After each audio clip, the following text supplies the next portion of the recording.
আর এবার নজর রাখবো ভদ্রেশ্বর পুরসভা ভাঙলো। হ্যাঁ, এবার ভদ্রেশ্বর পুরসভার ভাইস চেয়ারম্যান গ্রেপ্তার।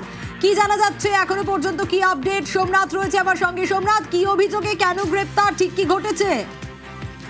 দেখো, ভদ্রেশ্বর পৌরসভার যে ভাইস চেয়ারম্যান ফিরোজ খান গ্রেপ্তার হয়েছে। ইতিমধ্যে ভদ্রেশ্বর থানা গ্রেপ্তার করেছে।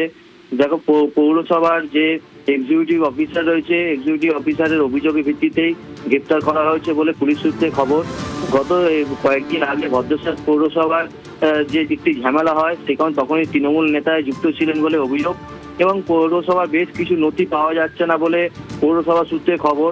এবং পৌরসভার যে পৌরসভায় এই ভদ্রেশ্বর থানায় অভিযোগ করে। ভদ্রেশ্বর থানায় অভিযোগ করার পর আর দুপুরবেলা ফিরোজ খানকে ডেকে পাঠিয়ে জিজ্ঞাসাবাদ করে পুলিশ।